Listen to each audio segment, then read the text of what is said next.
기묘한 그림이 그려져 있던 전화카드. 밖에 나다니는 일이 많지만 휴대전화를 가지고 있지 않으신 숙모님이 한 분 계십니다.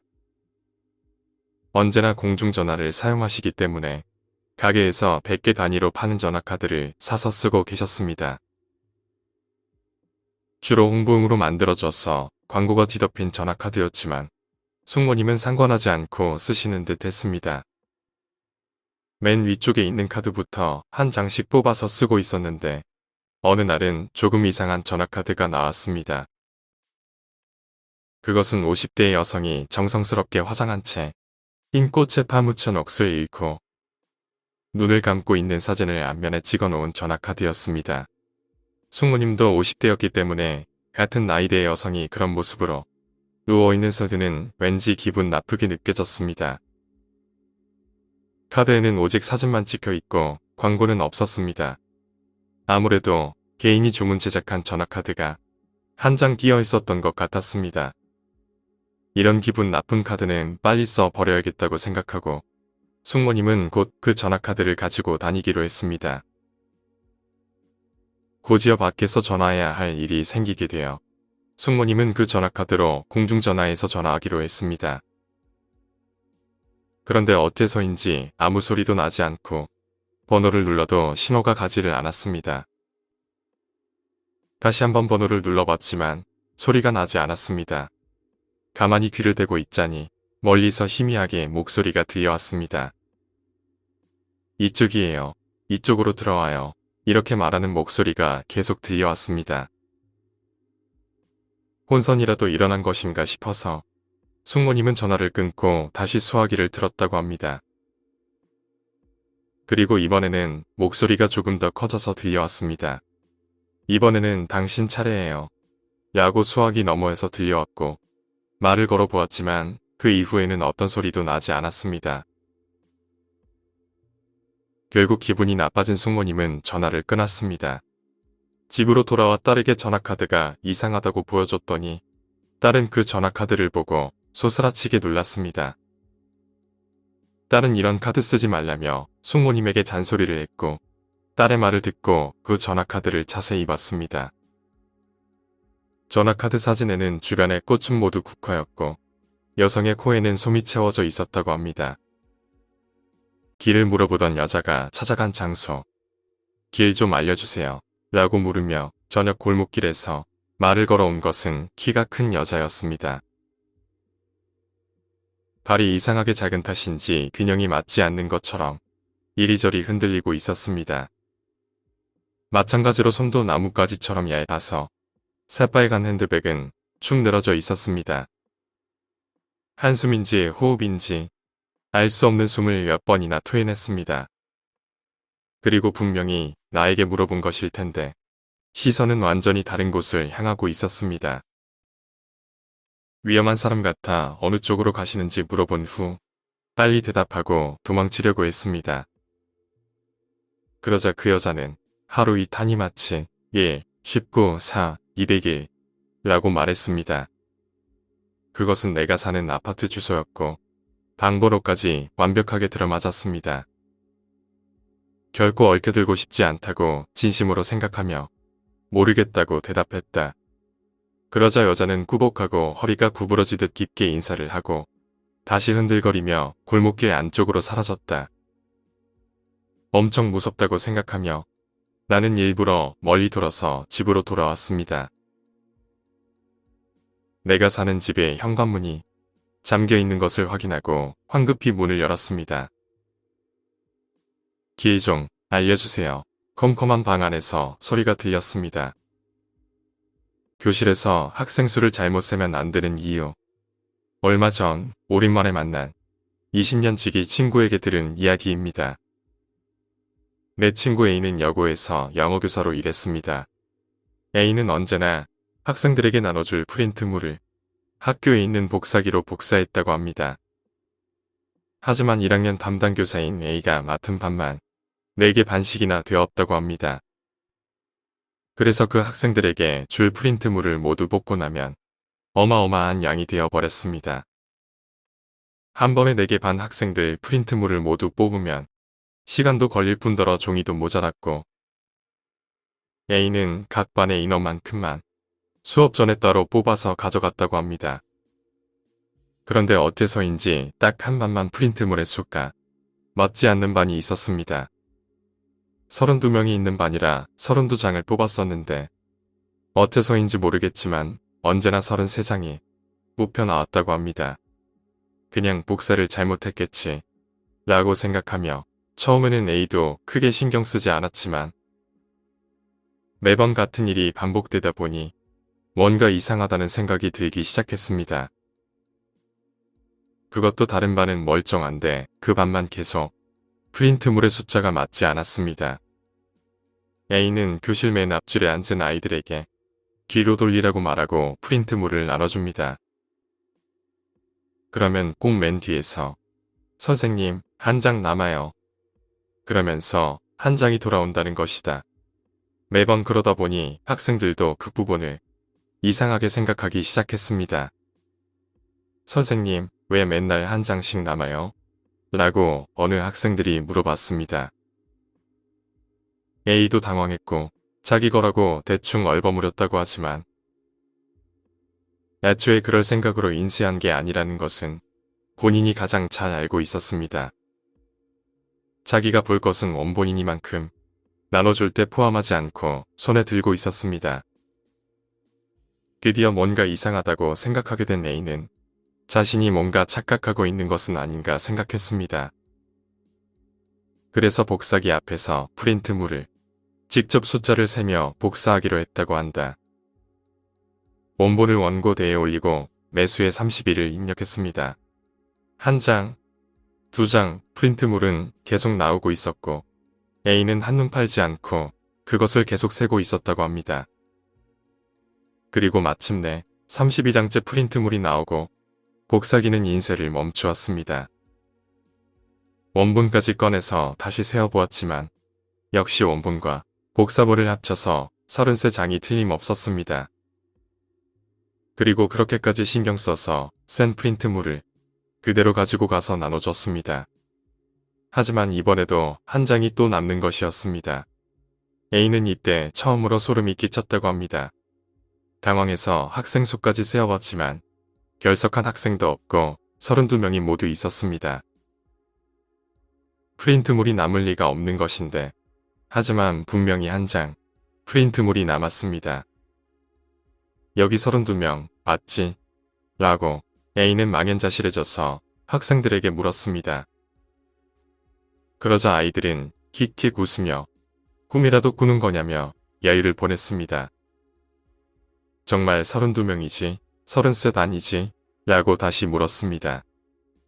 그 후 심각하게 묻는 A의 얼굴이 너무나도 진지했던 것일까? 선생님, 왜 그래요? 라던가 아이들도 덩달아 겁에 질리고 말았습니다. 이래서는 안 되겠다는 생각에 A는 마음을 다잡고 학생들에게 얘기했습니다. 그냥 자신의 착각이니 신경 쓰지 말라고 아이들을 진정시키려고 했습니다. 그런데 바로 그때 한 녀석이 엄청난 목소리로 어떻게 안 거야? 어떻게 알았지? 라고 말했습니다. 교실 어디선가 절규하는 목소리로 말하는 게 들렸다고 합니다. 그 소리를 듣자 A는 두려움 때문인지 정신이 몽롱해졌고 기절하고 말았습니다. 그 후 정신을 차렸을 때는 교장실 소파에 누워 있었습니다. 그리고 그 이후 A는 학교를 그만두고 고향으로 내려와 집에서 시간을 보내고 있습니다. 사실 처음 A가 고향으로 돌아왔을 때 왜 교사를 그만뒀는지 물어봤지만 제대로 대답해주지 않았습니다. 그간 계속 제대로 된 대답을 들을 수가 없었지만 지난번에 같이 술을 마시다가 취기 때문인지 친구가 그만둔 이유에 대해 입을 열었습니다. 야, 내가 진짜 무서운 게 뭔지 아냐? 내가 그 학교 그만둘 때쯤인데 수업하다가 기절했던 반 애들이 죄다 나를 피해 다니는 거야. 그래서 내가 그 반에 하나 잡아다 물어봤더니 뭐라는 줄 알아? 그때 어떻게 알았냐고 소리를 질렀던 게 바로 나였다는 거야. 근데 난 분명 허공에서 목소리는 들렸지만 내가 말한 적은 없단 말이야. 겨울의 산길에서 여름 옷을 입고 있던 남자썰. 어느 겨울날 지방에 스키를 타러 갔던 때의 이야기입니다. 차로 가게 되었는데 지도를 보던 도중에 저쪽 산길이 가까운 거 아니냐는 이야기가 나왔습니다. 그래서 딱히 눈도 오지 않았기 때문에 산을 넘어가는 길로 가기로 했습니다. 갑작스럽게 차선이 1차선으로 바뀌고 좁은 산길이 계속되었습니다. 이거 완전히 잘못 온 것 같다고 친구가 불안한 듯이 말합니다. 그래도 지도에서 봤을 때는 이쪽이 가까웠고 고개만 넘어가면 바로 도착한다고 말해주었습니다. 나도 잘못 왔다 싶었지만 눈도 전혀 내리지 않았고 길이 너무 좁아 유턴을 할 수 있는 곳도 없었기 때문에 산길을 계속 쭉 달려나갔습니다. 울창하게 우거진 나무들, 민가 하나 눈에 띄지 않는 산길, 경쾌한 음악이 흐르는 차 안과 반대로 우리 두 사람은 말없이 깊은 밤의 산길을 한결같이 묵묵하게 나아가고 있었습니다. 민가 하나 보지 못하고 1시간 가까이 달려서 드디어 고개에 도착한 그때였습니다. 저쪽에 누가 있다고 친구가 말했습니다. 친구의 목소리에 나도 사람의 모습을 알아차렸습니다. 속도를 늦춰서 가까이 가보니 그 사람은 아무래도 우리를 향해서 손을 흔드는 것처럼 보였습니다. 나이는 30대쯤으로 보였고 이쪽에 손을 흔들며 생글생글 웃고 있었습니다. 그는 우리 차의 창문을 가볍게 노크했습니다. 하지만 밖이 너무나도 추웠기 때문에 목소리가 들릴 정도의 몇 센티미터 정도만 문을 내렸습니다. 저쪽에서 차가 멈춰버렸어요. 도와주시겠어요? 라고 우리에게 말했습니다. 왠지 나와 친구는 조용히 있었습니다. 그 남자는 작게 연 창문 틈으로 손가락을 집어넣었습니다. 문은 잠겨 있지만 문 좀 열어달라고 말하며 밖에서 딸가닥거리며 문을 열려고 하는 소리가 들렸습니다. 웃고 있는 얼굴과는 정반대로 딸가닥거리며 문을 열려 하는 소리는 더욱 커졌습니다. 열어줘, 열어줘, 열어줘 라고 말하며 그 남자는 문을 열기 위해 필사적으로 달려들었습니다. 출발해, 절대 문 열지 마 라고 말하는 친구의 말에 나는 바로 엑셀을 밟아 그 남성을 버려둔 채 그 자리를 떠났습니다. 드디어 민가가 보일 무렵 침묵하고 있던 친구가 조용히 입을 열었습니다. 알아차렸었지. 너도 그 사람 이런 한겨울인데도 여름 옷을 입고 있었어. 거기다가 이 날씨에 입김도 나지 않았어. 분명 살아있는 사람이 아냐. 귀신 흉내로 몰래 카메라를 찍다가 생긴 일. 저는 프로그램 제작사에서 근무하고 있습니다. 몇 년 전 번화가에서 행인을 대상으로 하는 깜짝 카메라 프로그램을 찍게 되었습니다. 깜짝 놀라게 하는 방법은 일단 늦은 밤이 되면 인적이 드문 지하철역의 벤치에 연기를 맡은 여자를 앉혀두는 것부터 시작합니다. 그리고 옆자리에 누군가 혼자 앉으면 연기자는 갑자기 괴롭다며 신음하기 시작합니다. 연기자는 미리 안색이 창백해 보이도록 메이크업을 해둡니다. 만약 옆자리에 앉은 사람이 괜찮냐고 질문을 하면 연기자는 놀란 표정을 지으며 당신 눈에는 내가 보이나요? 라고 대답합니다. 한마디로 귀신 흉내를 내는 것입니다. 역 주변은 상당히 음침한 분위기였기 때문에 조금은 뻔한 방법이긴 해도 효과가 좋았습니다. 놀라서 도망치는 사람, 패닉에 빠져버리는 사람 등 괜찮은 반응을 여러 찍을 수 있었습니다. 슬슬 시간이 새벽이 되어 우리는 다음 사람까지만 찍고 돌아가기로 하고 연기자를 준비시키고 카메라를 켠 채 대기하고 있었습니다. 그러자 곧 셀러리맨 같은 느낌의 중년 남자가 혼자 역에 들어왔습니다. 잔업이 끝나서 지친 것이었을까요? 그 남자는 심하게 피곤해 보이는 모습으로 벤치에 축 늘어져서 벌떡 앉았습니다. 그 사이 우리는 계속 약간 떨어진 촬영 장소에서 녹화를 계속하고 있었습니다. 그런데 연기자가 아무런 반응도 보이지 않았습니다. 이것만 찍으면 돌아갈 건데 뭐 하는 거지? 졸고 있기라도 한 건가? 저는 투덜대면서 어쩔 수 없이 촬영을 중단하고 역으로 들어가 연기자의 앞으로 다가갔습니다. 멍하니 나를 바라보는 연기자 앞에 서서 셀러리맨을 가리키며 지금 뭐하고 있는 거냐고 물었습니다. 하지만 연기자는 뭐가 뭔지 모르겠다는 표정을 지으며 왜 그러냐고 답했습니다. 왜 그러냐니 사람이 왔으면 연기를 시작해야지 라고 연기자에게 소리쳤습니다. 하지만 연기자는 아무도 오지 않았는데 무슨 소리냐고 이게 뭐지 하는 표정으로 절 쳐다봤습니다. 저는 뒤돌아서 셀러리맨이 앉아있던 벤치로 눈을 돌렸습니다. 그 남자는 저와 연기자가 욱신각신하던 사이 일어나 있었습니다. 그리고 그 남자는 저를 보며 말했습니다. 당신 눈에는 내가 보이나요?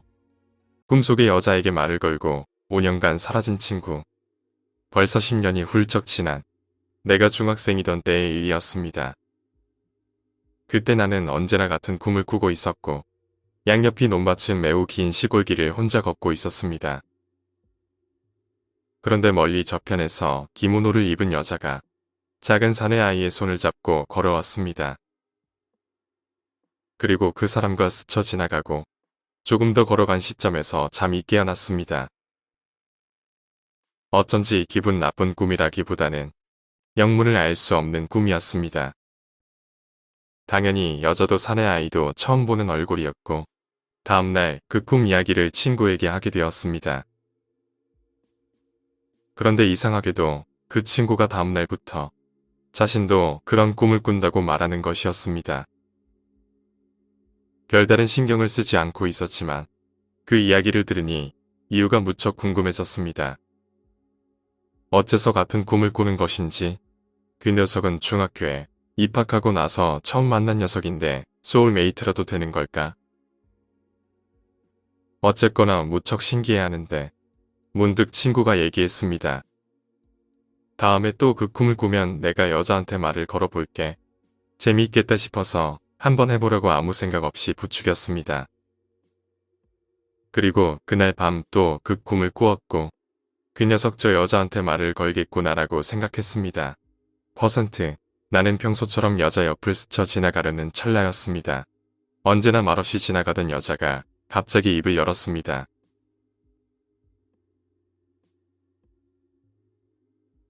드디어 찾았다 라고 말했습니다. 그 순간 등골이 오싹해졌고 위험하다는 생각이 들었습니다. 잠이 깨고 나서도 친구가 걱정되었으나 친구의 전화번호도 모르고 있었기에 마음만 졸릴 뿐이었습니다. 그렇게 걱정을 하다 다음 달에 학교에 가보니 아니나 다를까 그 녀석이 실종됐다는 것이었습니다. 들은 바에 따르면 한밤중에 혼자 집을 나섰다고 합니다. 물론 단순한 가출로 치부되어 버렸지만 그로부터 무려 5년이나 지난 후의 일이었습니다. 그 녀석이 말라비틀어진 채 집으로 돌아왔습니다. 꿈속에 나왔던 여자랑 사내 아이와 시골의 작은 집에서 재미있게 놀고 있었는데 문득 정신을 차리니 집 근처의 공원에 서 있었다고 합니다. 일단 그 녀석은 지금은 건강을 회복하고 제대로 사회생활을 하고 있습니다. 하지만 사라졌던 5년간의 시간은 지금도 기억하지 못하고 있습니다.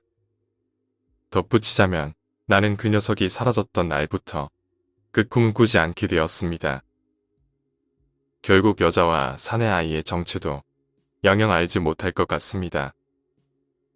꿈에서 소개받은 집으로 이사를 했던 썰. 중학교에 다닐 때 집이 불에 타버렸습니다. 그 집은 나무로 만들어진 오래된 집으로 비가 새기까지 하는 낡은 곳이었습니다. 하지만 나를 포함해 가족 모두가 이 집을 마음에 들어해서 애착을 가지고 살고 있었습니다. 만약 집에 인격이 있다면 집도 우리를 좋아했을 거라고 생각했습니다. 당시에 나는 그것을 지극히 자연스럽게 생각하고 있었고 불이 난 원인은 이웃집의 누전이었습니다. 집은 여러 가구가 다닥다닥 붙어있는 주택가였기에 불은 이웃집과 이웃집으로 순식간에 옮겨 붙었습니다. 겨울철 나무로 지어졌던 우리 집은 순식간에 타들어갔고 우리는 몇 시간 만에 집을 잃었습니다. 그리고 다음 날부터 새로운 집을 찾기 위해 돌아다니는 나날이 시작됐습니다.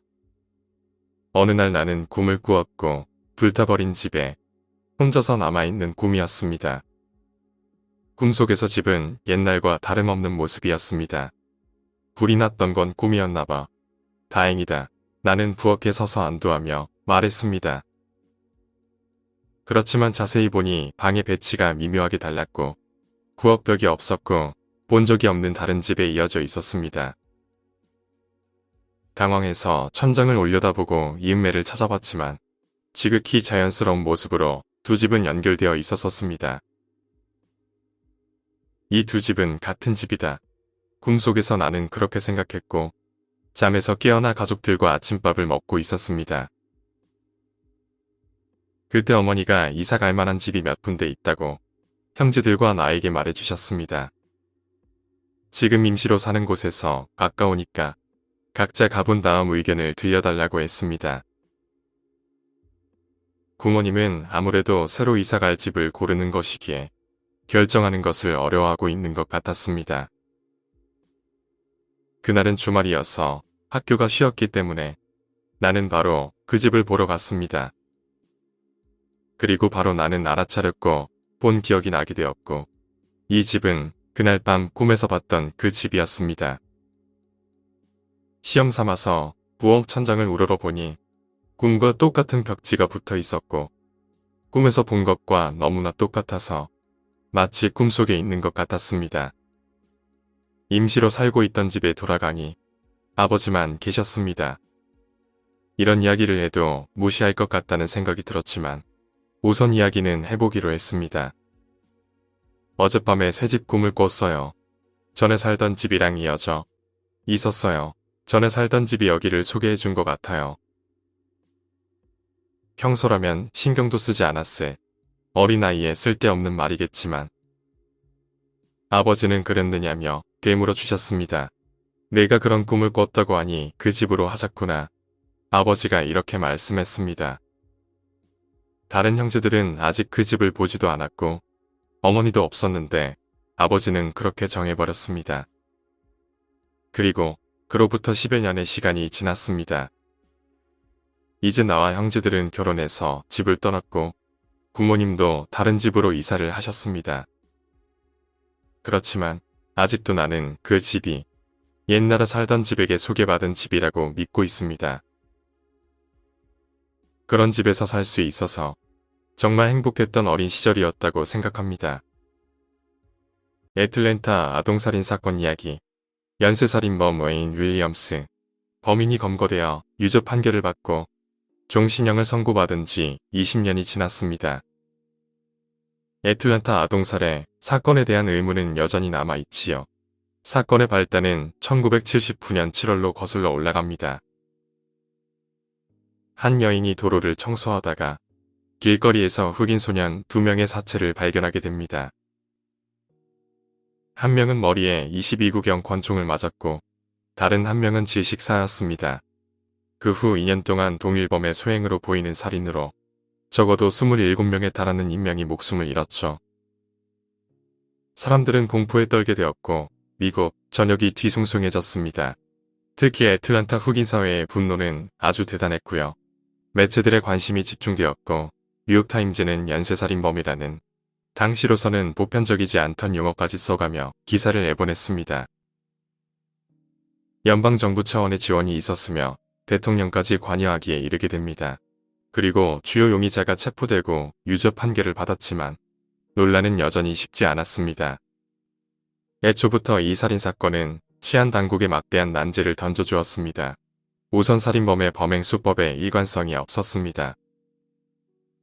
대부분 피해자는 목이 졸려 질식사당했지만 일부는 총에 맞았고 또 다른 일부는 칼에 찔리거나 둔기에 맞아 죽은 이들도 있었죠. 희생자는 대부분 남자였지만 어린 소녀들도 몇몇 있었습니다. 예를 들어 1980년 3월 4일 12세 소녀 엔젤 레네아는 과제를 마치고 놀러 나간 뒤 귀가하지 않았습니다. 6일 뒤 엔젤은 싸늘한 죽음으로 발견되었고 아이의 목에는 전깃줄이 감겨 있었고 입에는 여자 속옷이 처박혀 있었습니다. 게다가 한창 공포가 떠돌던 때 범인은 성인 남성들에게도 범행을 일삼기 시작했죠. 20세의 레리 로저스, 21세의 에디 던컨, 23세의 마이클 맥킨토시, 27세의 러데니얼 카터가 목숨을 잃었습니다. 1980년 봄, 애틀란타의 흑인들은 살인을 막지 못하는 무능한 경찰에게 분통을 터뜨렸고 애틀란타의 흑인 젊은이들을 몰살하려는 KKK 단원들이 활동한다는 소문이 무성했습니다. 하원 인종평등위원회의 로이 아이니스 의원은 악마 숭배자들의 소행이라는 식으로 의혹을 제기하기도 했습니다. 살인범에게 10만 달러의 현상금이 붙자 각지에서 범인을 잡으려는 전문가들이 모여들기 시작했습니다. 로널드 레이건 대통령은 범인 검거에 연방기금을 지원하겠다고 했습니다. 버트 레이놀즈, 무하마드 알리 등 유명 인사들도 재정을 지원하겠다고 나서게 됩니다. FBI 요원 35명이 포함된 특별수사팀이 조직되었고 수사팀은 2만 명을 직접 만나 면담을 했습니다. 15만 명과 전화통화를 하여 대대적인 수사를 벌였지요. 사건은 1981년 5월 22일 이른 아침에 드디어 돌파구가 열립니다. 차타우치 강의 다리 위에서 망을 보던 경찰은 강물에 무엇인가 떨어지는 소리를 듣게 되었습니다. 급하게 다리를 빠져나가려던 차 한 대를 멈춰 세웠고 차량의 운전수는 웨인 윌리엄스라는 23세의 흑인 청년이었습니다. 윌리엄스의 성장 배경에는 연쇄살인범에게 흔히 나타나는 징후들이 보이지 않았습니다. 윌리엄스의 부모는 교사였고 그는 안정된 온화한 가정에서 재능을 키워나가도록 격려를 받으며 자랐습니다. 그는 라디오 방송에 열광하였으며 장래의 음악 사업으로 큰 성공을 이루겠다는 꿈을 지니고 있었던 소년이었죠. 그는 16세 때 자신의 집 지하실에 방송국을 만들어 음악을 송출하기도 했지요. 윌리엄스는 전기 계통 외의 사진에도 관심이 많았고 카메라 조작 실력도 꽤 뛰어났습니다. 하지만 적극적인 어린 윌리엄스에게 모든 것이 다 순탄했던 것만은 아니었습니다. 그는 지성과 야심을 지녔지만 대학을 마치지 못했으며 조지아 주립대학을 1년만 다니고 중퇴했습니다. 장차 제2의 스티비 원더를 발굴하려던 그의 꿈은 물거품이 되었고 그는 허풍선이고 거짓말쟁이라는 평판을 얻게 됩니다. 유명인과 만나게 해주겠다고 남들에게 큰소리 뻥뻥 쳐놓고 약속을 지키지 못하는 시기였죠. 윌리엄스는 극단적 개인주의자가 되었으며 진정한 사회적 관계를 맺지도 못한 채 20대에 접어들게 되었습니다. 결국 그는 여전히 부모에게 얹혀 살았습니다. 한편으로는 윌리엄스는 말썽 있는 행동을 드러내기도 했습니다. 경찰관 흉내를 냈을 뿐 아니라 사고 현장의 병적일 만큼 지나친 관심을 보였지요. 그리고 끔찍하고 처참한 사고 현장을 유난히 좋아했습니다. 그는 단파 수신기로 경찰의 이동 상황을 엿듣고서 교통사고나 화재, 비행기 추락사고 현장을 쫓아다녔으며 사진과 비디오를 찍어서 지역 언론들에 팔아넘겼습니다. 당시 다리에서 검문받은 윌리엄스는 곧 풀려나게 되었죠. 그러나 이틀 뒤 강에서 시체가 발견되었고 윌리엄스는 엄중한 조사를 받기 위해 경찰에 소환됩니다. 그 후 윌리엄스 집에서 방송 매체를 통해 기자회견을 했고 결백을 주장했습니다. 윌리엄스는 여러 가지 알리바이를 댔는데 그것이 허점투성이라는 것이 이내 밝혀지게 됩니다. 경찰은 그를 24시간 내내 감시했고 법의학 전문가들은 윌리엄스와 범행의 연결고리를 찾는 일에 정신없이 몰두합니다. 마침내 FBI 과학자들은 증거를 하나 둘씩 찾아내게 됩니다.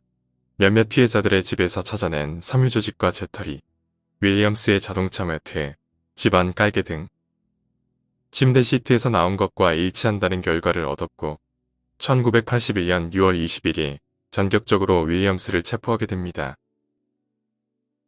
9주에 걸친 재판 기간 동안 검찰은 윌리엄스를 폭력적인 동성애자로 몰아붙였습니다. 흑인 젊은이들에게 인종주의적 자기 혐오증을 투사한 범죄자로 몰아붙였던 것이죠. 윌리엄스가 몇몇 피해자들과 함께 있는 것을 보았다며 증언하는 목격자들도 등장했습니다. 재판이 끝날 무렵에 변호사는 윌리엄스를 증언대에 세웠는데 화가 난 윌리엄스는 분노를 참지 못했습니다. 그는 검사를 멍청이라고 욕했고 여러 정부 관계자들을 비난했습니다. 결국 윌리엄스는 결백을 열렬히 주장했지만 살인 2건에 대해 유죄가 확정되었고 종신형을 선고받았습니다. 오늘날까지도 많은 사람은 윌리엄스가 누명을 썼다고 생각합니다. 그를 유죄로 몰아간 정황 증거들은 기껏 해봐야 허구에 지나지 않으며 정부가 조작했을 가능성도 있었지요. 또한 그에게 도움이 될 수도 있었던 중요한 정보는 감추어졌습니다. 윌리엄스에게 충분한 변론의 기회 또한 주어지지 않았지만 경찰이 범인을 제대로 잡은 것일 수도 있습니다. 그 이유는 그가 체포된 후 애틀랜타에서 아동살해 사건이 더는 일어나지 않았기 때문이다.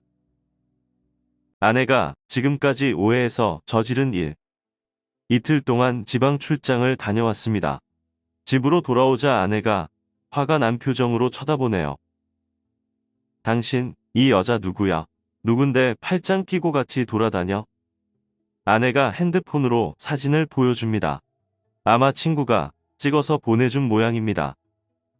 아내는 여태껏 본 적 없는 얼굴로 심하게 화를 내고 있었고, 아, 조카야, 작은 아버지가 이혼하신 후로 명절 때 안 오셔서 자기가 몰랐구나 라고 말했고, 응, 무슨 조카? 라고 아내가 답했습니다. 곧이어 전 말했습니다. 응, 출장 간 곳이 작은 아버지가 계신 곳이거든. 조카가 이제 취직했다고 해서 점심시간에 본 거야. 나는 너무나 당황해서 아내를 달랬습니다. 아내는 그녀를 죽인다며 심하게 흥분했지만 계속 이야기하다 보니 오해가 풀렸죠. 미안해. 내가 잠시 이상했었나 봐. 아내의 화가 누그러진 것 같았고 어색한 분위기를 어떻게든 없애보려고 농담을 던졌습니다. 괜찮아. 하지만 모르는 사람을 오해해서 저녁 식사로 만들면 안 돼. 알지? 그러자 아내는 웃으면서 말했습니다. 응, 이제는 하지 않을게. 부모가 자식을 믿어줘야 하는 이유. 우리 형은 머리가 대단히 좋았지만 다른 사람을 대하는데 서투른 사람이었습니다. 지나치게 착실하다 보니 다른 사람들에게 바보 취급당하거나 자신이 다른 사람들을 이해하지 못하는 것을 줄곧 고민하곤 했었습니다. 그리고 내가 고등학생이었을 때 대학을 휴학하고 쉬고 있던 형이 말했습니다. 그림 공부가 하고 싶어요. 우리 가족은 모두 깜짝 놀랐습니다. 확실히 형은 어렸을 때부터 매우 그림을 잘 그렸습니다. 하지만 워낙 공부를 잘했기 때문에 좋은 대학에 들어갔고 엘리트 코스를 밟아 나갈 것으로 생각하고 있었기 때문입니다. 또 다른 이들과 어울리지 못해 우울증이 심해졌을 때 의사가 그림을 그리면 더 우울증이 심해질 것이라는 말을 했습니다. 그래서 한동안 그림은 그리지 않고 있었습니다. 휴학 중이라고는 해도 언젠가는 우울증에서 벗어나 엘리트 코스로 돌아갈 것이라고 믿고 있던 부모님은 당연히 반대했습니다. 그렇지만 형은 부모님의 반대에 실망한 탓인지 점점 방 안에 틀어박혀 있는 시간만 늘어났습니다. 그리하여 어찌할 바를 모르게 된 어머니는 형이 사진을 가지고 어느 역술가에게 찾아가 상담을 했다고 합니다.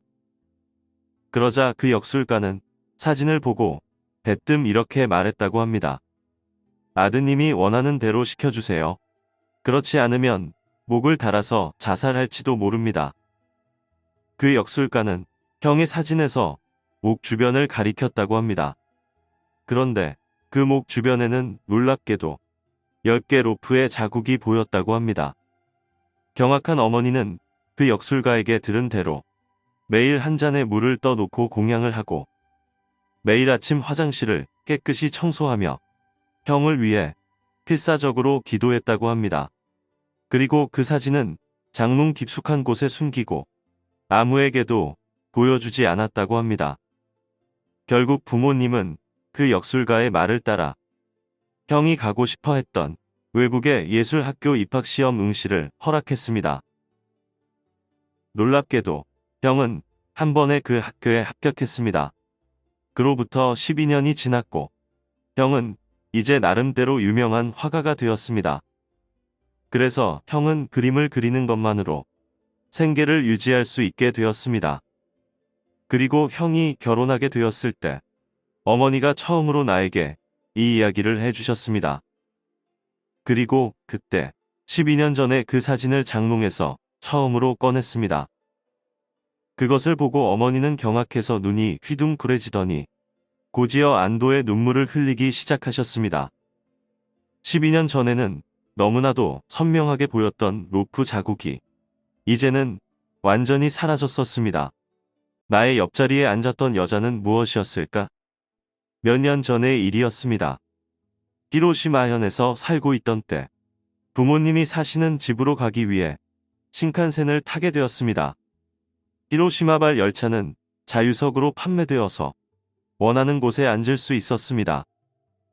하지만 명절 시즌이었기 때문에 점점 사람들이 타기 시작했고 결국 좌석은 모든 자리에 사람이 앉아 버렸습니다. 통로에도 사람들이 잔뜩 서 있게 되었습니다.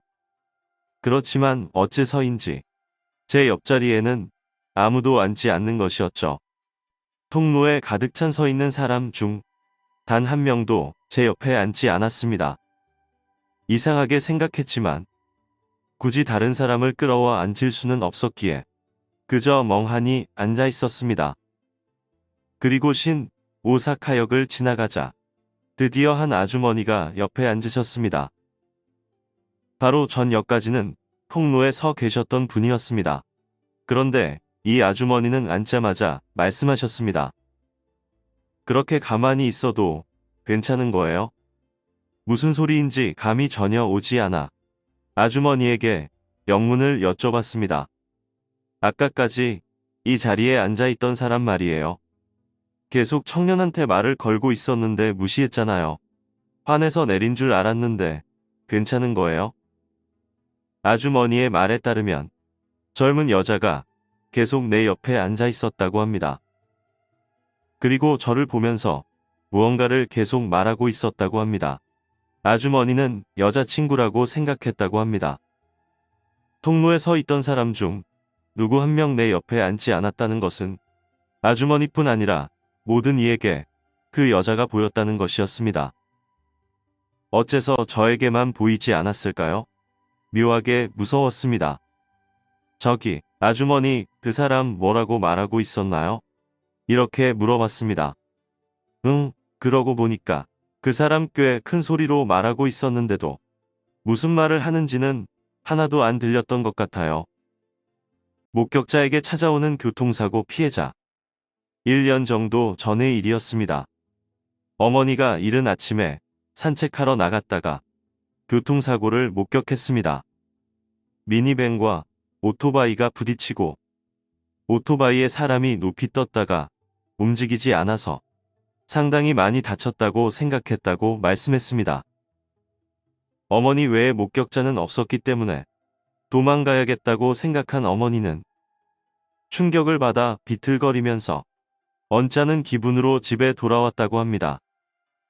그날은 하루 종일 기분이 좋지 않아 꾸벅꾸벅 졸고 있었는데 문득 머리맡에 머리가 박살난 여자가 서 있었다고 합니다. 피투성이가 된 얼굴의 여자가 자신을 보고 있는 꿈, 오토바이를 타고 있던 사람이 어떻게 되었는지 그 꿈을 꾸었을 때 어머니는 모르고 있었습니다. 그 사람은 죽어버린 걸까? 어머니는 우울해지면서도 무서운 모습이 계속 떠올라 참을 수가 없었다고 합니다. 얼마 뒤 마음을 가다듬고 저녁 무렵이 되어 목욕하기 위해 목욕탕 문을 열었는데 그곳에 또 있었습니다. 같은 여자가 같은 모습으로. 깜짝 놀라 숨을 들이켰더니 여자는 곧 사라졌습니다. 왜 내 앞에 나타나는 걸까? 하고 이상하게 생각하면서 그날은 그렇게 지나갔다고 합니다. 다음날 지역신문의 사회면에 그 사고가 실렸습니다. 그제야 어머니는 그녀가 나타난 이유를 알았다고 합니다. 기사에는 이렇게 적혀 있었습니다. 여성은 땅에 머리를 강하게 부딪혀 사망. 둘 중 한쪽이 신호를 착각한 것으로 보여 경찰은 수사하고 있다. 어느 쪽이라고 할 것도 없었습니다. 어머니는 미니밴이 신호를 무시하고 가던 것을 알고 있던 것입니다. 내가 잘못한 것이 아니라고 증언해 주세요. 그렇게 호소하는 것이 틀림없다고 생각한 어머니는 그 길로 경찰에 전화를 걸었습니다. 예상대로 미니밴의 운전자는 시치미를 떼고 있었다고 합니다. 그 후에도 그 태도를 유지하는 바람에 결국 재판까지 가게 되어버렸습니다. 원래 남들 앞에서 잘 이야기를 못하는 어머니는 잔뜩 긴장해서 우울한 모습이었습니다. 그런데 재판 3일 전부터 어머니의 표정이 눈에 띄게 밝아졌습니다. 어떻게 된 것이냐고 여쭤보니 어제 그 여자에게 당신을 위해서 증언하는 거니까 힘을 달라고 말을 해봤었어. 그랬더니 꿈에 예쁜 모습으로 나타나서 생긋 웃고 가더라고. 꿈에서 깼더니 어쩐지 자신감이 생겨서 잘할 수 있을 것 같아. 신기하지? 어머니 말로는 마치 그녀가 등 뒤에서 힘을 주고 있는 것 같다고 합니다. 물론 어머니는 재판에서 훌륭하게 증언을 해주셨습니다. 나도 방청객으로 참여했지만 평소의 수줍은 어머니라고는 생각하기 힘들 정도로 당찬 모습이었습니다.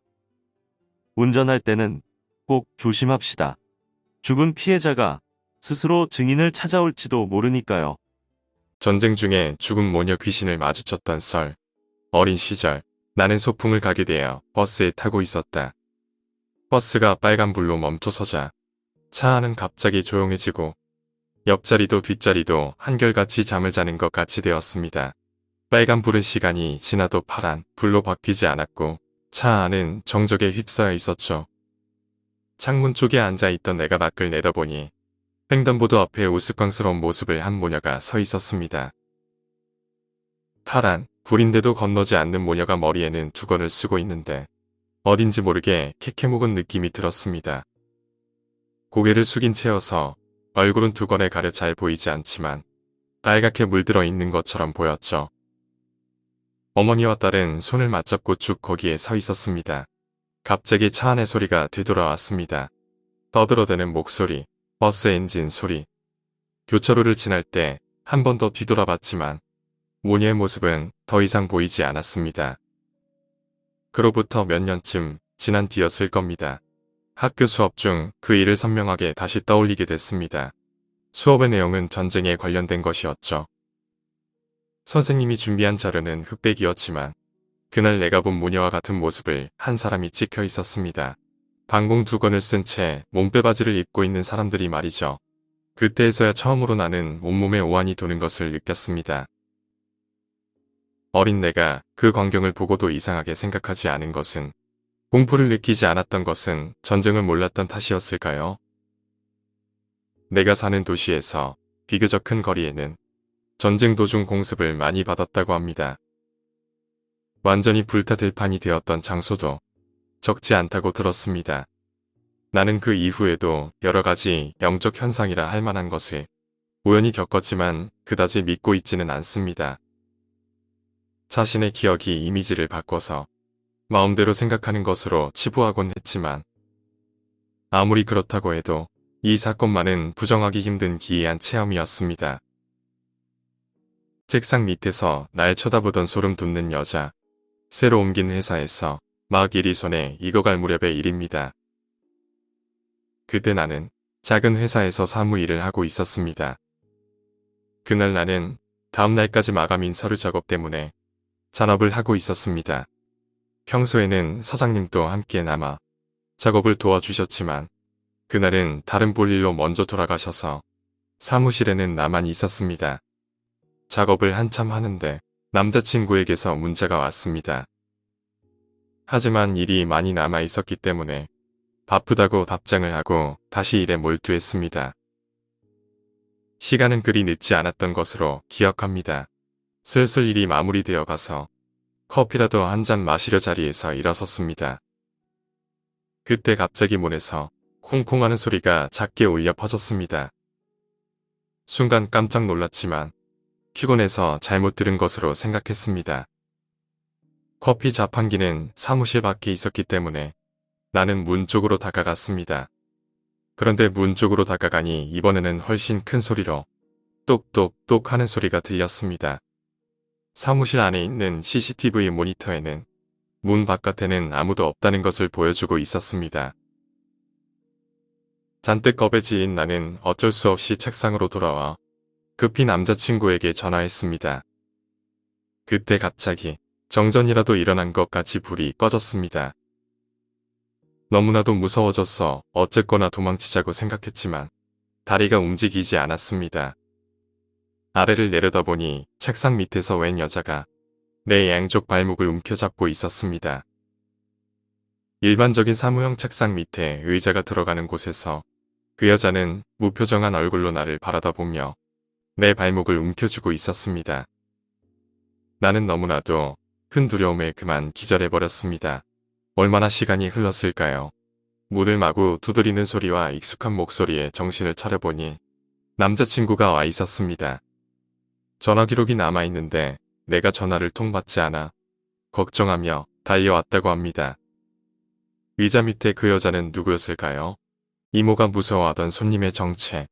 이모가 어렸을 때 외갓집은 민박을 하고 있었다고 합니다. 여름이면 해수욕객들이 잔뜩 밀려들어와서 그럭저럭 장사는 잘 되고 있었죠. 그런 어느 날 한 남자가 하룻밤 묵게 해달라며 찾아왔습니다.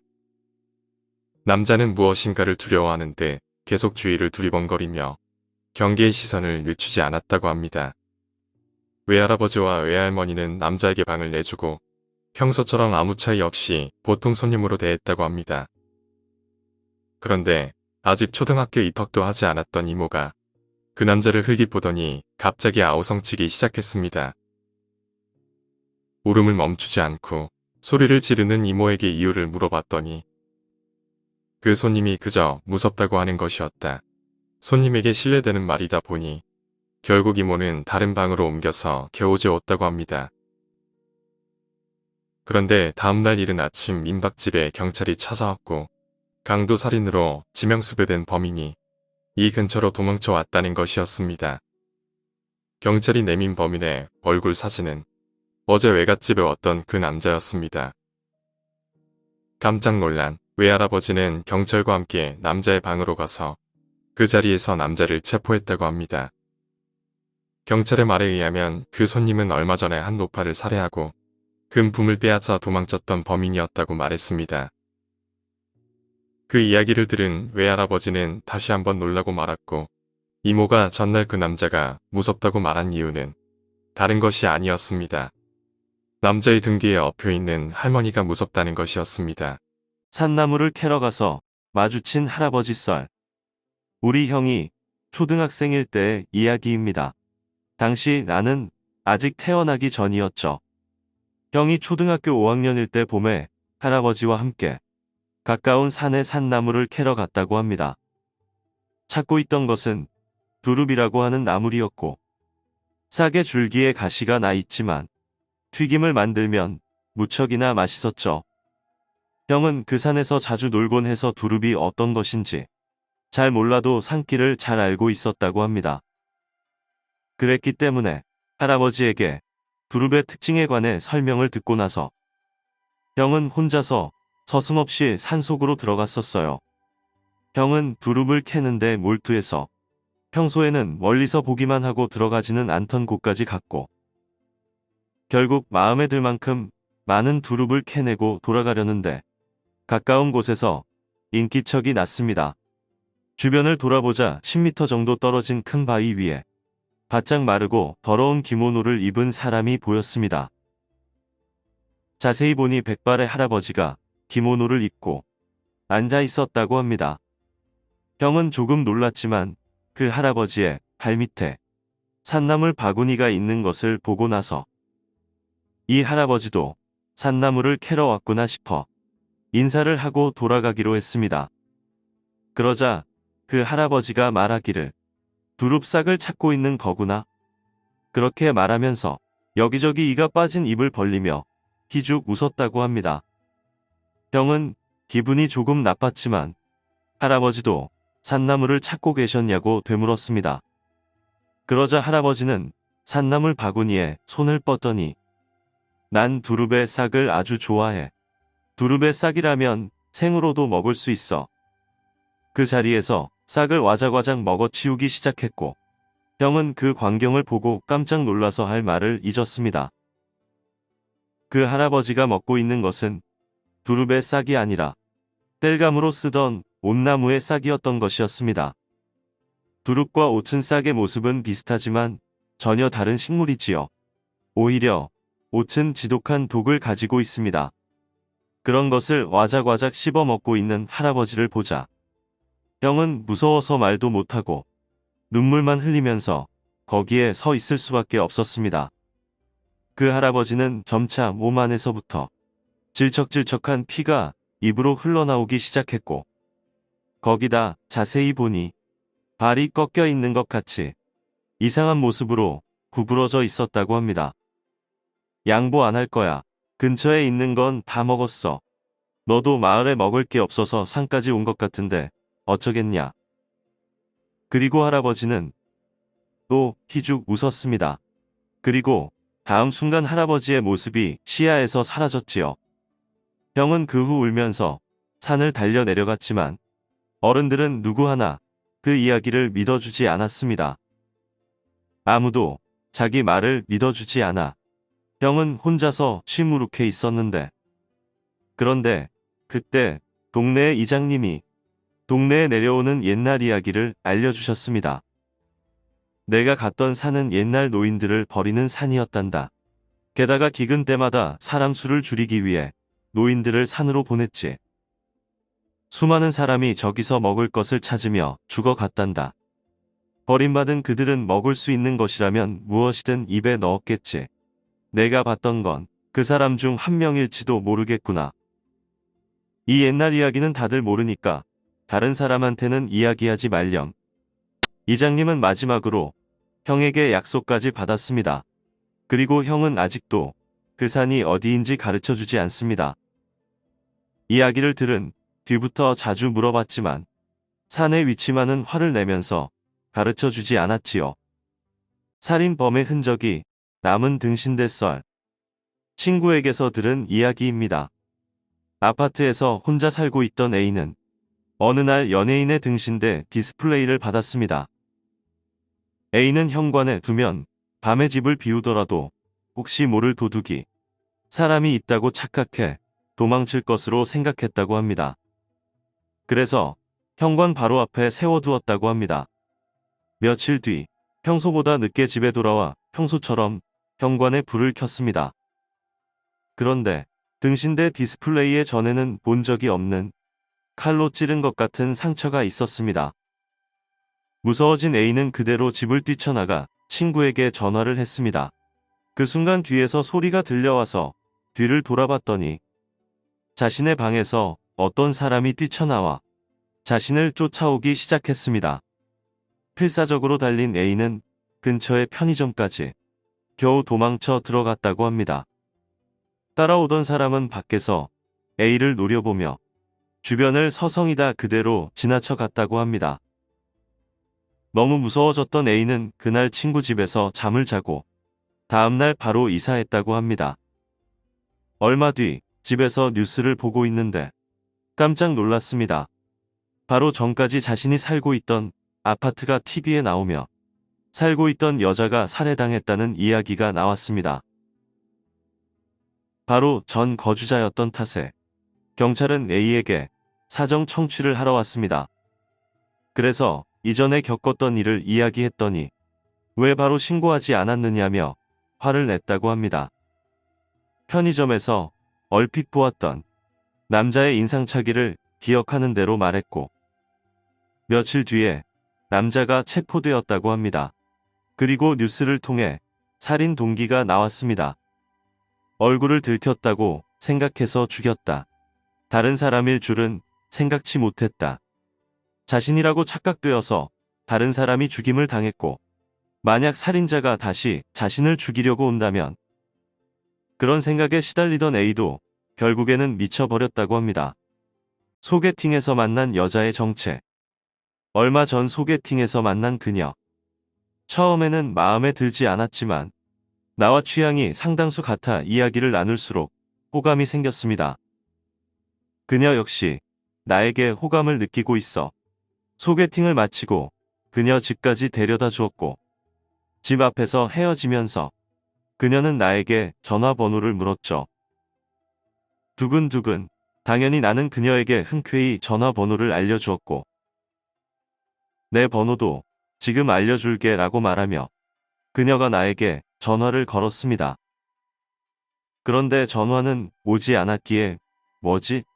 라고 생각하며 직접 전화번호를 물었고, 그녀가 직접 말로 본인의 전화번호를 말해주었습니다. 그리고 번호를 제 폰에 입력하기 시작했죠. 번호를 전부 입력하자 내 휴대폰에 나타난 이름, 스토커. 6개월 전 매일 밤 휴대폰으로 전화가 걸려왔습니다. 전화는 언제나 침묵이나 울음으로 일관했었고, 거듭되는 전화에 지친 나는 당시 번호를 스토커라는 이름으로 등록하고 착신 거부를 했습니다. 지금 분명 그녀에게 건 번호는 그 번호였고, 그 순간 등골이 오싹해졌습니다. 혹시나 하는 생각도 들었지만 역시 마음에 걸려 다시는 그녀에게 연락하지 않았습니다. 어렸을 때 꾸었던 꿈을 죽어가기 직전 다시 꾼 썰. 재작년 3월 말에 체험한 이야기입니다. 어렸을 때부터 나는 막잠이 들 때쯤 비슷한 꿈을 자주 꾸었습니다. 먼저 흰색과 회색의 파도 무늬가 보입니다. 그리고서 목소리가 들려옵니다. 어떻게 된 거야? 왜 뚫고 나갔어? 조금 당겨봐. 무리야? 어쩔 수 없네. 이런 식으로 말하는 소리가 들리는 꿈입니다. 일어나고 나서는 잊어버리지만 꿀 때마다 매번 같은 꿈을 꾼다고 생각하고 있었습니다. 사실 전 재작년 3월에 유산을 했습니다. 그 당시 자궁 수술 때문에 마취를 하게 되었습니다. 마취를 하고 정신이 가물가물해질 무렵 나의 눈앞에 흰색과 회색의 파도 무늬가 보였습니다. 그리고 곁에 있던 간호사 두 사람이 꿈에서 나왔던 것과 똑같은 대화를 시작했습니다. 나는 마취로 인해 점점 정신이 흐릿해지면서도 지금까지 꿨던 꿈은 이걸 예보한 걸까 생각했습니다. 그리고 어떤 남자의 목소리가 들려왔습니다. 다시 한 번에 나는 어느새 들 것 같은 것에 태워졌습니다. 저위에는 새하얀 커튼으로 칸막이가 되어서 그 가운데 누워 있었습니다. 그런데 갑자기 커튼을 뚫고 양쪽에서 수많은 팔이 나타나 들 것을 앞으로 밀어대기 시작했습니다. 무슨 상황인진 몰라도 깨름칙하고 위험하다는 느낌이 들었습니다. 필사적으로 양편에서 뻗어나온 팔을 뜯어냈지만 그 팔의 수는 점점 늘어만 갔습니다. 점점 어둠 속으로 끌려 들어갑니다. 이제 끝인가 싶었습니다. 그리고 그렇게 생각할 무렵 어떤 간호사에게 뺨을 얻어맞고 정신을 차렸습니다. 겨우 눈을 뜨고 주변을 살폈습니다. 간호사의 말로는 갑자기 심장 박동이 내려가서 위험한 지경에 빠졌기 때문에 강제로 깨웠다고 했습니다. 그것은 단지 꿈이었을까요? 만약 그대로 깨어나지 못했다면 저는 어떻게 되었을까요? 그날 이후로 어린 시절부터 꾸던 그 꿈은 다시 꾸지 않게 되었습니다. 어린 나를 속였었던 친절한 여자. 당시 우리 가족은 아파트에 살고 있었습니다. 부모님은 맞벌이로 일하고 계셨기 때문에 거의 매일 친구 집이나 근처의 고모집에 나를 맡겨놓으셨죠. 그 외의 시간에는 주로 공원에서 대부분 혼자 놀았습니다. 일단 열쇠는 가지고 있었지만 부모님께서는 저학년이다 보니 절대 혼자서는 집 문을 열지 말라고 당부하셨습니다. 아마도 뒤에서 도둑이라도 따라 들어오면 큰일 난다고 생각했기 때문일 것이었겠죠. 그날도 나는 아파트 창문에서 바로 보이는 공원에서 친구와 함께 놀고 있었고, 그런데 갑자기 머리가 긴 여자가 공원에 들어와 매우 자연스럽게 우리에게 말을 걸었습니다. 이름이나 다니는 학교, 좋아하는 음식 같은 걸 물어봤던 것으로 기억합니다.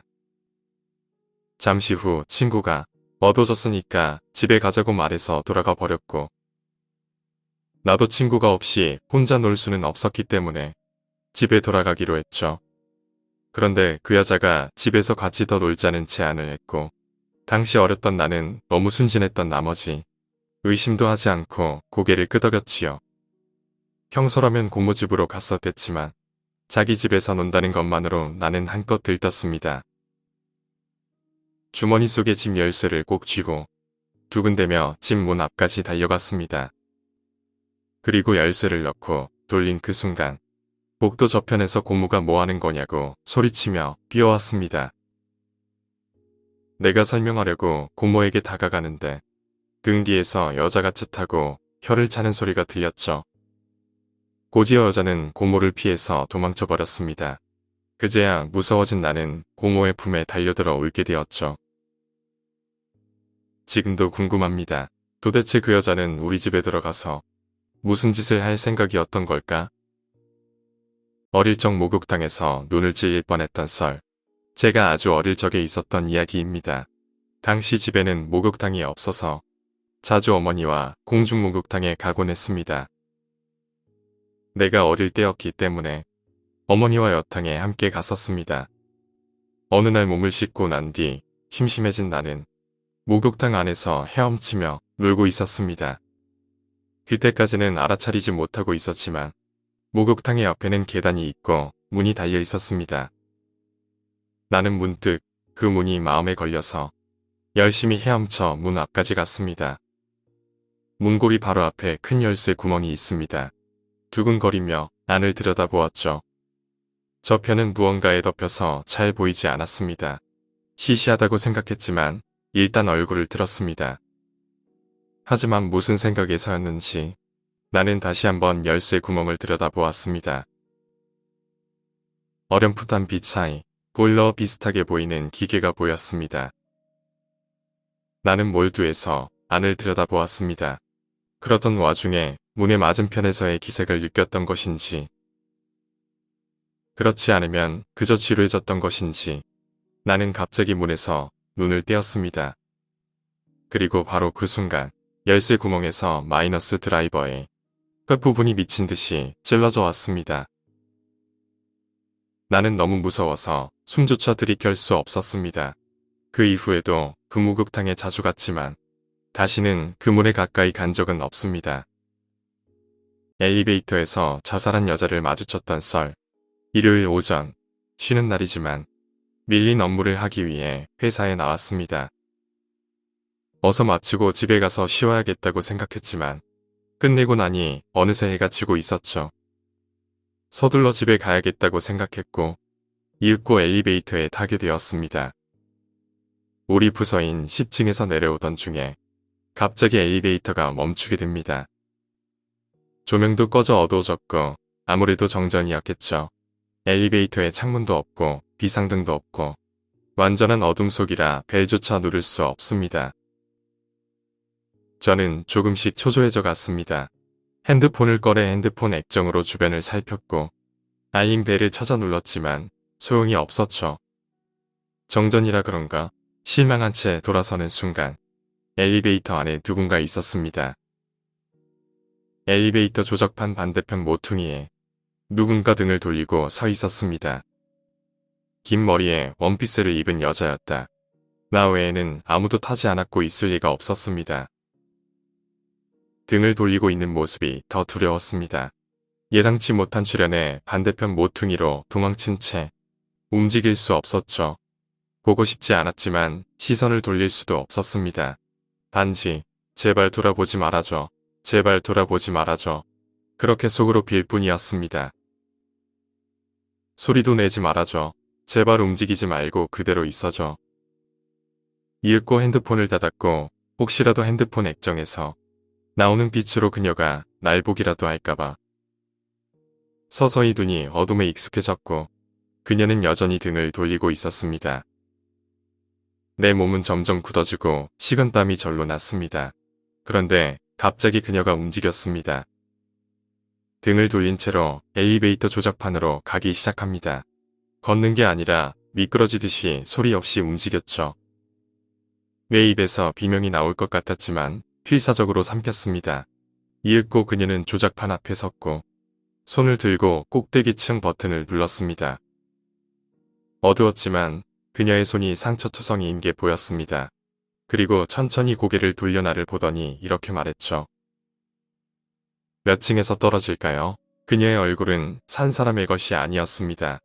상처투성이에 두 눈은 빠지고 없었습니다. 비명을 지르는 순간 조명이 켜졌고 엘리베이터가 움직이기 시작합니다. 이윽고 경비원의 목소리가 들리게 됩니다. 잠깐 정전이었는데 지금 괜찮으신가요? 그녀는 사라지고 없었습니다. 그리고 나는 무사하게 엘리베이터에서 나올 수 있었죠. 나중에 동료들에게 이야기를 들어보니 회사 옥상에서 투신 자살한 여직원이 있었다고 합니다. 죽기 전에 선생님을 교무실에서 마주쳤던 썰. 초등학생 때의 일이다. 아침에 일어났을 때는 아무렇지도 않았는데 학교에 가서 수업을 시작할 즈음이 되자 열이 갑자기 나면서 어지러움이 몰려왔습니다. 감기인가 싶었지만 점심 급식을 정말 좋아해서 겨우겨우 버티고 있었죠. 그리고 점심으로 나온 카레를 먹고 나서 상태가 더욱 나빠지게 됩니다. 결국 몸의 한계가 느껴졌기 때문에 흐느적거리며 양호실로 향했죠. 열이 나서 어지러웠던 탓인지 나는 어째서인지 양호실이 아닌 교무실로 들어갔습니다. 그런데 평소와는 다르게 선생님들이 자리에 모두 앉아 계셨다. 광경과는 달리 안에는 한 분의 선생님만 계셨습니다. 사회 선생님이 혼자 자리에 앉아서 나를 이상하다는 듯 보고 계셨죠. 점심시간인데 회의라도 있는 건가 싶어서 고개를 갸웃했지만 곧 양호실이 아니라 교무실에 왔다는 것을 알아차리고 교무실 문을 닫고 양호실로 향했습니다. 양호 선생님께서는 조퇴하는 편이 좋을 것 같다고 말씀하셨지만 잠깐 쉰다고 말하고 침대에 누웠습니다. 그런데 곧 우리 반 담임 선생님이 오시더니 괜찮냐고 물어보셨죠. 어떻게 선생님이 제가 양호실에 있는 걸 알고 계신 건가요?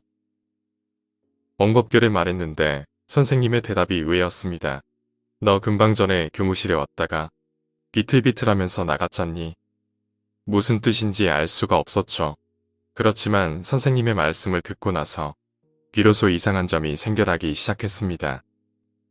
내게는 사회 선생님 한 분만 있으신 것으로 보였던 교무실에 실제로는 선생님들도 모두 계셨고 내 모습도 모두 보셨다는 것이었죠. 그때는 단지 이상하다고 생각하고 넘어갔습니다. 그런데 3일 뒤 사회 선생님이 돌아가셨어요. 자살로 집에서 목을 매서 죽었다고 합니다. 그때는 정말로 놀랐습니다.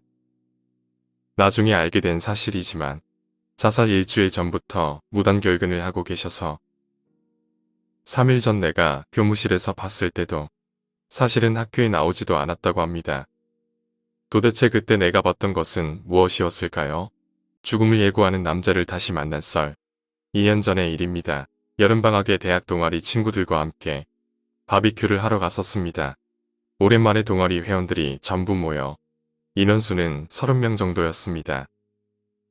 왁자지껄 신나게 떠들고 있는데 갑작스럽게 한 사람의 남자가 나에게 말을 걸었습니다.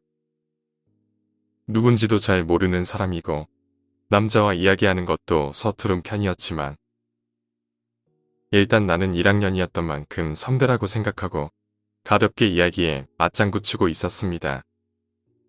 그런데 갑자기 그 남자가 이상한 말을 했습니다. 저 오른쪽 끝에 있는 짧은 머리의 여자아이 말인데 저 아이 곧 죽어. 갑작스러운 데다 이해도 하기 힘든 기분 나쁜 말이었습니다. 그 짧은 머리의 여자아이는 Y라는 1년 선배였습니다. 그때는 이 사람이 무슨 소리를 하는 건가 싶어서 조금 기분이 나빴을 뿐이었습니다. 하지만 그로부터 4일 후 정말로 아이 선배가 죽었습니다. 교통사고였습니다. 무서워진 나는 바비큐 파티에 참여했던 친구에게 그 이야기를 했습니다. 그런데 친구는 그런 사람은 못 봤다고 말했습니다. 아무래도 이상하다 싶어진 나는 동아리 회장을 찾아가 참가 인원의 목록을 보여달라고 했습니다. 그렇지만 그날 나에게 말을 걸었던 남자는 결코 찾을 수 없었습니다. 그리고 그 후로 벌써 2년이 지났습니다. 그날 나에게 말을 걸었던 남자는 누구였을까요? 왜 나에게 말을 걸었던 걸까요? 지금도 그것은 알 수 없습니다. 다만 나는 최근에 그 남자를 다시 보았습니다. 그것은 3일 전의 일이었습니다. 여기서 전철을 기다리고 있는데 문득 고개를 드니 맞은편 홈에 그 남자가 있었습니다. 그 남자는 내 쪽을 보면서 옆에 앉은 사내 아이에게 무엇인가를 말하고 있었습니다. 들리지는 않았지만 어쩐지 그 남자가 무슨 이야기를 했던 것인지 알 것 같습니다. 죽고 싶다고 생각하면 보이는 게 나는 그것을 죽은 자의 길이라고 부르고 있습니다. 초등학생 때 나는 담임 선생님과 성격이 맞지 않아 문제만 일으키고 다녔습니다. 선생님 역시 무슨 일만 일어나면 내 잘못으로 치부해서 갈등의 골은 깊어만 갔죠. 하지만 부모님은 절대적으로 선생님을 신뢰하고 있었기 때문에 언제나 나에게만 비난의 화살이 쏟아졌습니다. 어째서 너는 선생님 말씀을 안 듣는 거니? 나는 이제 정남이가 떨어져서 죽어버리고 싶어. 어머니는 입버릇처럼 죽어버리고 싶다고 말하곤 했고 어린이들은 부모의 입버릇을 그대로 배워버리는 경우가 많습니다. 그것이 기분 나쁜 내용일수록 다른 이에게 그 말을 하기 위해 더욱 확실하게 기억해 버리게 됩니다. 나 역시 마찬가지였고 학교 따위 싫다. 죽어버리고 싶네. 밥이 뭐 이래. 죽어버리고 싶다. 어머니와 똑같이 기분 나쁜 일이 있을 때마다 나는 그 말을 입에 담았습니다. 그런 어느 날 내가 말하는 것을 들은 어머니가 나에게 말했습니다. 죽고 싶다 죽고 싶다고 말하는 녀석은 그냥 죽어버리는 편이 나아. 그것은 나에게 있어서 정말로 죽어버리고 싶어지는 말이었죠. 나는 맨발로 집을 뛰쳐나갔고 달리고 달려서 가까운 산길까지 달려나갔습니다. 정말 죽어야겠다. 그렇게 말하면서 달리는데 갑자기 왼편에 길이 나타났습니다. 언제나 다녀서 익숙한 길이었지만 이상하게 그 길만은 처음 보는 길이었습니다. 길 저편에는 반딧불 같은 작은 빛들이 날아다니고 낡아서 색이 바랜 교회가 보였죠. 그 광경이 어딘지 무섭게 느껴져 나는 왔던 길을 되돌아 도망쳤습니다. 집에 돌아오니 어머니가 아버지에게 엄청나게 큰 소리를 듣고 있었습니다. 자기 자식한테 할 말이 있고 안 할 말이 있지. 그것도 구별 못해.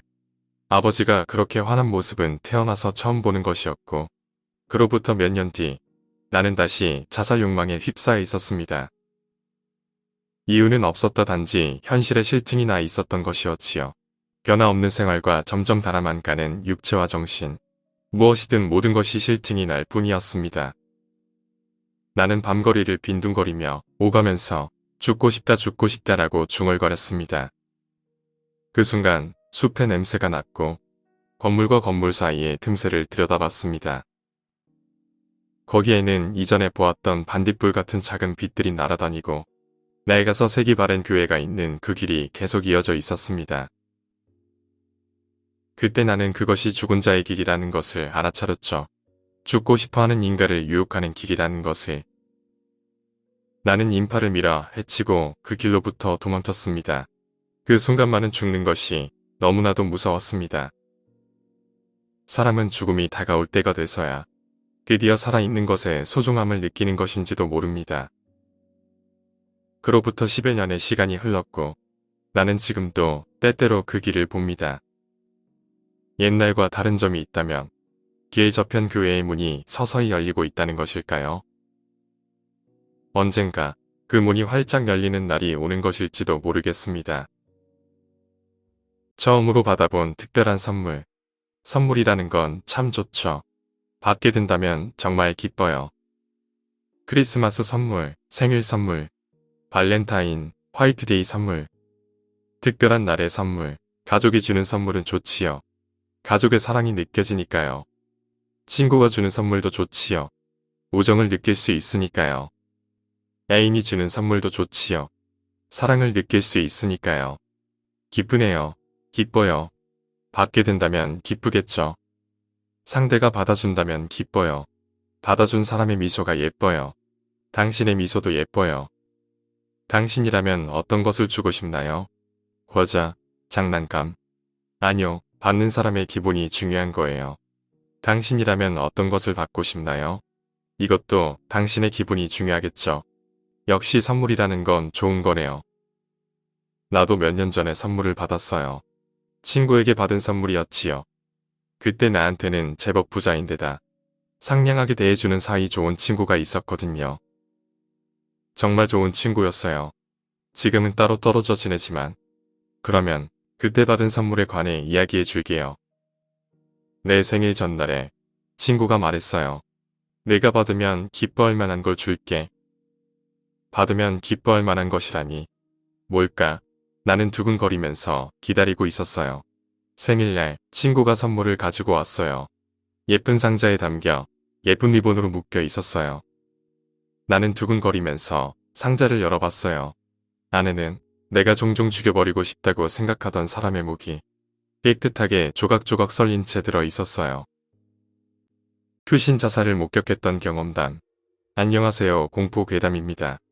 오늘은 자동차로 투신 자살을 목격했던 것을 이야기를 해보겠습니다.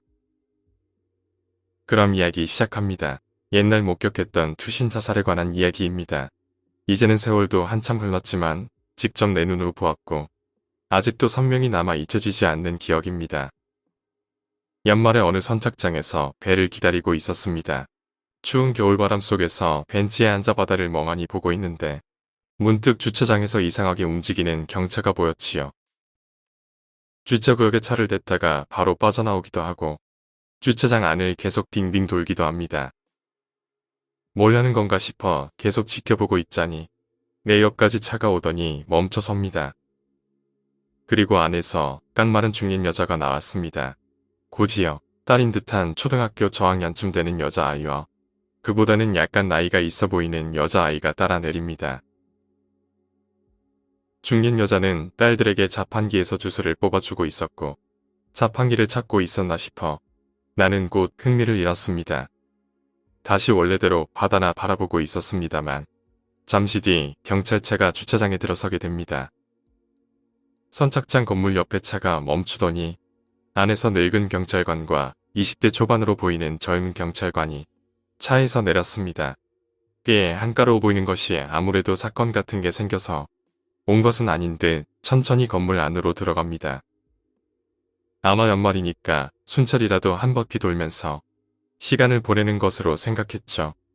슬슬 배가 올 시간도 가까운 것 같아 나도 건물 안으로 들어가려던 참이었습니다. 끼익하고 주차장에서 타이어 마찰음이 들립니다. 뒤를 돌아보니 아까 봤던 그 경차가 갑자기 속도를 내서 달려오고 있었습니다.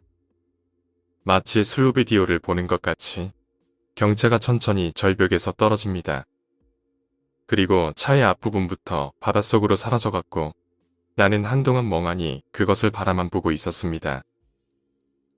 하지만 누군가가 차가 바다에 떨어졌다는 외침에 순간 정신을 차립니다. 주변에 있던 사람들이 차가 떨어진 절벽으로 달려왔고 경차는 뒷부분만 수면에 내민 채 아슬아슬하게 떠 있었죠. 나는 어떻게 해야 할지 고민했지만 당장 내가 할 수 있는 일은 없었기에 파도에 이리저리 흔들리는 흰 경차를 바라보는 것뿐이었지요.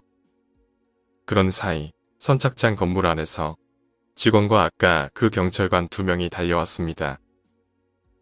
하지만 그 사람들이라고 해서 뭘 특별히 할 수 있는 것도 아닌 터라 그저 절벽에 서서 어쩔 줄 모르고 발만 구를 뿐이었습니다. 사람들 사이에서는 답답함과 무력감이 가득 찬 긴장만이 흘렀지만 곧 젊은 경찰관이 옷을 벗고 권총이 달린 벨트를 풀어 나이 많은 경찰관에게 건네줍니다. 그리고 크게 숨을 한 번 쉬더니 그대로 바다로 다이빙을 했습니다. 수면에 닿아 바닷속으로 잠시 사라졌던 경찰관은 수면에 떠오르자마자 천천히 가라앉고 있는 경찰을 향해 헤엄쳐 갑니다. 주변 사람들이 경찰관을 향해 응원을 보냈고 어느새 나도 소리를 지르며 응원하고 있었습니다. 하지만 그 경찰관은 그리 수영을 잘하지 못하는지 가끔 물에 잠기기도 하는 것이 무척 위험해 보입니다. 그러나 강한 의지력 덕인지 그는 겨우 경차까지 도착했고 차체에 손을 대고 뒷유리 위로 뛰어 올랐습니다. 다행히 경차는 경찰관이 올라탔는데도 수면 위에 떠 있었지요. 절벽 위에서는 큰 환호성이 울려 퍼졌습니다. 경찰관은 창문 안을 향해 무엇인가 소리를 치며 차 뒤쪽 문을 열려고 손잡이를 잡아당깁니다. 하지만 문은 열리지 않았고 차가 물 위에 떠 있다면 안에는 아직 공기가 있을 텐데. 그렇게 생각하고 있는데 갑자기 경찰관이 창문을 주먹으로 내리치기 시작했습니다. 멀리서나마 조금씩 경찰관이 소리치는 것이 들립니다. 멀리서 보아도 유리를 내려치는 경찰관의 주먹에서 피가 나서 새빨갛게 물든 것이 보였습니다. 그런데도 유리를 내려치는 손은 멈추지 않았지만 창문은 좀처럼 깨질 기미가 보이지 않았지요. 그때 그제야 차가 물에 빠졌다는 것을 알았는지 근처 바다에서 조업을 하고 있던 어선이 빠른 속도로 다가오기 시작했습니다. 어선이 경차 근처로 오면 모두 구조할 수 있다고 다들 그렇게 생각한 순간 속도 조절을 잘못한 탓이었을까? 어선은 그대로 경차에 충돌하고 말았고 경찰관은 크게 튀어올라 바다로 날아가게 됩니다.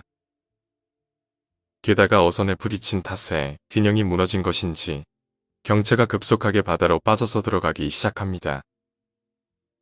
결국 절벽에서 지켜보던 수많은 사람들을 뒤로하고 눈 깜짝할 사이 경차는 파도 속으로 사라져버립니다.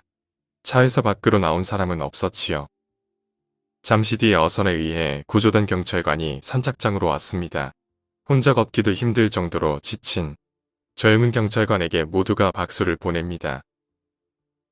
나도 손이 아플 정도로 박수를 쳤던 게 생각나네요. 비록 구조할 수는 없었지만 당신은 충분히 노력했다고 말해주고 싶었던 것 같습니다. 하지만 경찰관은 땅에 엎드리더니 큰 소리로 울기 시작했습니다. 그리고 말했습니다. 차 안에서 어머니가 아이들을 놓아주지 않았어요. 아이가 울면서 손을 내밀었는데 할 수 있는 게 없었어요. 경찰관의 눈물 앞에서 누구도 모르고 말 한마디 할 수 없었습니다. 여자는 남편이 바람을 피우자 인생을 비관한 나머지 딸들과 함께 투신 자살을 택했다고 합니다. 지금도 그때 잠깐 보았던 아이들의 모습과 너무나도 슬프게 울던 경찰관을 잊을 수가 없습니다. 오늘 이야기는 여기까지입니다. 아이들을 구하고 싶었지만 구하지 못한 경찰관은 그 일이 평생 트라우마가 될 것 같습니다. 오늘 이야기가 재미있으셨다면 구독과 좋아요 부탁드리겠습니다. 감사합니다. 아내를 죽인 남자가 자수를 한 이유. 안녕하세요. 공포괴담입니다. 아내를 죽이고 시체를 냉장고에 넣어두며 일어난 이야기를 해보겠습니다. 그럼 이야기 시작합니다. 친척 중에 교도관으로 일했던 사람이 있습니다. 교도소 내부에서 재소자들의 심리 상담이나 사회복귀 상담 같은 것을 담당하고 있었다고 합니다. 그래서 친척은 시간이 날 때마다 재소자들과 자주 이야기를 나눴다고 했지요. 주로 그들이 지은 죄에 대한 반성, 자수한 경우에는 자수하게 된 경위 등에 관한 이야기였습니다. 그중 A라는 사람에 대해서 들은 이야기가 너무나도 섬뜩했고 지금까지도 잊혀지지 않는다며 내게 들려준 이야기가 바로 이것입니다. A는 원래 평범한 샐러리맨이었지만 현재 살인죄로 복역 중입니다. 그가 죽인 것은 그의 아내였고 살해 후 사체의 처리를 고민하던 A는 집 냉장고에 아내의 시체를 토막 내 보관합니다. 회사에서 돌아오면 냉장고에서 토막난 사체를 조금씩 꺼내 살을 잘게 다지고 뼈는 믹서로 갈아 가루를 낸 뒤 화장실에서 흘려보냈다고 합니다. 그것을 며칠 동안 반복하자 사체의 대부분을 없앨 수 있었고 결국 머리만 남았다네요. 아무리 그래도 얼굴을 갈아버릴 각오가 서지 않아 며칠 동안 머리만 냉장고 안에 그대로 넣어두었다는 것입니다. 그러던 어느 날 A는 꿈을 꾸었습니다. 죽은 부인이 테이블 위에 고개를 숙이고 앉아 있었고 고개를 깊숙이 숙이고 있어서 표정은 전혀 보이지 않았습니다. 하지만 테이블을 잡고 있는 손이 부들부들 좌우로 떨리고 있었고 점차 그 흔들림은 격해져서 손톱이 그리고 손가락이 테이블 주위에 흩어져 날아가기 시작합니다. 순식간에 팔꿈치까지 날아가 사라진 팔에서는 새빨간 피가 뿌려지고 뼈가 덜그럭대며 테이블을 두드렸다고 합니다. 거기서 잠에 깨어난 A는 한동안 땀에 흠뻑 젖은 채 충격에 사로잡혀 움직이지도 못했다고 합니다. 겨우 안정을 되찾고 거실로 향했지만 냉장고가 조금 열려 있었고 그 사이로 문만 남은 아내가 자신을 바라보고 있었습니다. 깜짝 놀란 A는 냉장고를 닫고 문을 청테이프로 막았지요. 이때까지는 겁에 질려 있을지언정 아직 자수까지는 생각하지 않았다고 합니다. 그는 냉장고에 넣어둔 머리를 처리하기가 껄끄러웠던 A는 결국 새 냉장고를 사기로 했지요. 1인용 소형 냉장고라 따로 배달을 부탁하지 않고 직접 가지고 돌아왔습니다. 다른 사람의 눈에 청테이프로 감은 냉장고가 들킬 일은 없었죠. 그리고 A는 그날도 꿈을 꿨고 어제와 똑같이 테이블 위에 아내가 앉아 있습니다. 다른 점이 있다면 어제 끝났던 시점에서 꿈이 이어지고 있다는 것뿐. 테이블 위에 있는 아내의 팔에서는 새빨간 피가 방울져 떨어집니다. 다리로 바닥을 차고 있고 그 움직임이 점점 격렬해짐에 따라 바닥을 차는 소리도 점점 커집니다. 점차 바닥에 피가 고이기 시작하고 다리에 살점이 날아갔습니다. 테이블 위에 있는 팔이 마구 흔들리며 피를 사방에 흩날립니다. A의 뺨에도 살점과 피가 날아오지만 손가락 하나 움직이지 못했고 그 광경을 바라만 보고 있을 뿐이었죠. 머릿속에서는 빨리 깨어나야 한다는 생각뿐이었지만 꿈은 좀처럼 끝나지 않습니다. 방 안 가득 흩날린 피가 기분 나쁘게 빛난다고 생각한 순간 갑자기 아내는 움직임을 멈추게 됩니다. 그리고 서서히 숙이고 있던 고개를 들어 올리고 축 늘어져 있던 앞머리가 뺨에 달라 붙게 됩니다. 머리카락 틈새로 치켰던 눈이 A를 향했고 그리고 얼굴을 완전히 들었지요. 아내의 머리가 몸을 돌려달라고 울부짖었고 그런 절규가 계속 울려 퍼졌습니다. 그 소리를 듣고서야 A는 간신히 눈을 뜰 수 있었고 이번에도 온몸은 땀투성이가 되었습니다. 그리고 이번에야말로 머리를 처리하겠다는 각오를 다졌습니다. A는 침대에서 뛰쳐나와 냉장고로 향했으나 그 각오는 순식간에 사라집니다. 그토록 단단하게 붙여놨던 청테이프가 모두 끊어져 있고 아내의 머리는 냉장고에서 굴러떨어져 바닥에 나뒹굴고 있었습니다. 그 시선은 A를 향해 고정되어 있었다는 것입니다. 그 시선에서 결코 도망칠 수 없다고 생각한 A는 그 길로 자수를 택했다고 합니다. 오늘 이야기는 여기까지입니다. 도대체 아내가 어떤 잘못을 했길래 죽여야만 했던 것일까요? 남편에게 죽어야 했던 아내는 너무 원통했기에 꿈에서라도 남편에게 복수를 했던 것일까요? 오늘 이야기가 재미있으셨다면 구독과 좋아요 부탁드리겠습니다. 감사합니다.